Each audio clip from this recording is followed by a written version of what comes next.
Mr. Chair, I want to talk to you about three things today. First, I want to talk to you about how the socio-economic impact of their policy trumps the few instances of enlightened rational consent. Second, I want to talk to you about shortage and alternatives. And third, I want to talk to you about the black market.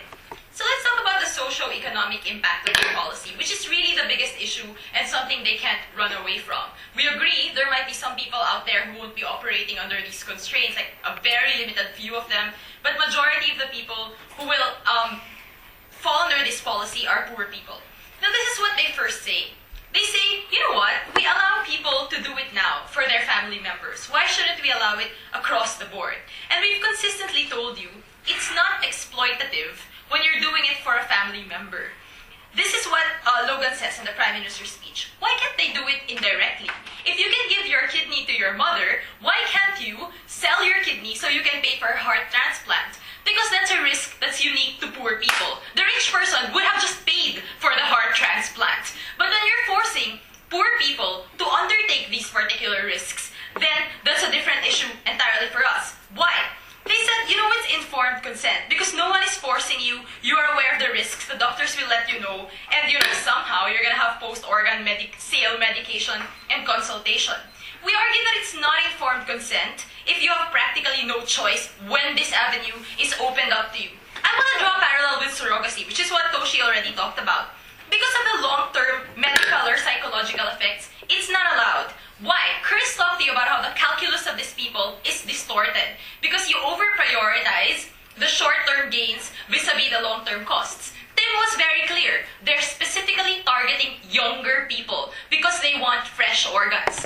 These young people are not aware of the long-term risks and aren't able to appreciate the long-term risks to their health. Please sit down. When you're 21, you think you're invincible. Logan still thinks it's starting to kick in now that he's 30. But if he was 21, he wasn't thinking that. And imagine Logan in a poor context, he would give up his kidney. And we have a problem with that. We say that, like, they talk about coal mines and dangerous sports and other occupations. First, we don't think the risks are parallel. We think that in these situations, necessary precautions are taken to make sure that there's no direct medical risk as when you lose your kidney. There's a direct correlation to later on, when you're 50 years old, you're going to need it if your other kidney fails. And that's why we don't allow the poor to do practically everything they want, even if they may decide that they want to do that. That's why you don't allow sweatshops. That's why you still have labor laws. Because at the end of the day, you presume a certain bar that even if they say they want to do it, and even if it doesn't kill them immediately, you still don't let them do it. And we say their bar is too low. I mean, even normal citizens can't use legal drugs because of the effects on their body. But more importantly, we talk to you about the risks that are unique to the poor that they completely ignore in a while.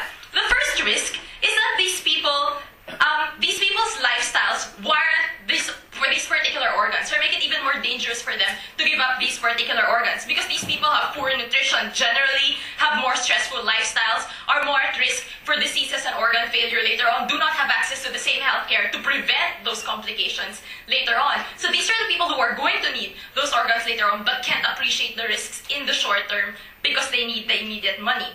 But what's really interesting, in a while Logan after this, is that their second speaker seems to have a problem with family members being pressured to donate organs to each other. Well, isn't the pressure going to be greater on a poor kid in a poor family? If you know your parents are starving and everyone else is starving and people start telling you maybe you should sell your kidney so we can feed our family, that pressure is even greater. And given the demographic you're targeting, we think it's particularly exploitative to allow poor parents to exploit their kids in this particular way. So what do? We argue that we shouldn't create this avenue. The pressure to donate for family members because you're an organ match is a pressure that applies equally across the board. But they're creating pressures unique to poor families and poor kids. And that's something we cannot accept. Yes? Ma'am, why would I give up an organ to a complete stranger and expect nothing in return unless I think I'm invincible or I'm mentally insane? You would give up an organ to a complete stranger out of your sense of charity, or maybe because, I don't know, you're a rich person and you know you can afford it, you think you will not need the organ later on, or because we have an opt-out policy, which I'm going to be talking to you about when we talk about shortages and alternatives. But we have a problem, as I have been saying, and you guys have been ignoring, with poor people being forced into this position, or pressured into this position. Now let's talk about shortages. shortage and alternatives. Because this is what they say. They say, you know what, the opt-out measures are problematic because if we're talking about younger people from whom we harvest these organs, they probably died in accidents. And older people somehow have decrepit organs that are completely useless. We think that there's a problem-solution mismatch here. Because if the emphasis is on freshness, then we're probably talking about hearts or lungs or whatever. But if someone died in a car accident, his kidney or his eyes or his liver is probably still fine. And you can probably still make use of those organs. So we say we have no problem with an opt-out mechanism. It should be tried and it should be popularized more. It's not being used enough in the status quo. Not to mention decreasing the incentive for people to donate. And when you decrease the incentive for people to donate and you create a market for organs where everyone wants to be paid for the organs they give, you create more inefficiencies, and two things can happen. Either organs become more expensive because now no one wants to donate, the opt-out policy isn't being implemented, so organ transplant becomes a luxury only for the rich people, and that's a misrepresentation from Tim's side of what we talked about. Or organ transplants, because everyone wants to sell their organs, become really, really cheap, and that defeats their point in the first place. Lastly, let's talk about the black market.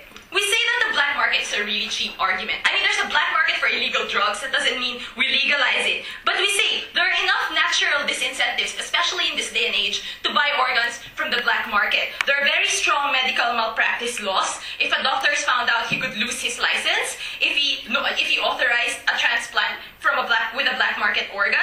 And besides, if they themselves go on and on about how people care about fresh organs and healthy organs, even from the point of view of patients, there is enough disincentive to use organs from the black market. So we don't really think that's an important issue in today's debate. We don't think their policy does anything about it. At the end of the day, the issue they cannot run away with is the fact that there are harsh socio-economic impacts of this policy, such as in the case of surrogacy or other exploitative labor practices. That's why we can't allow it.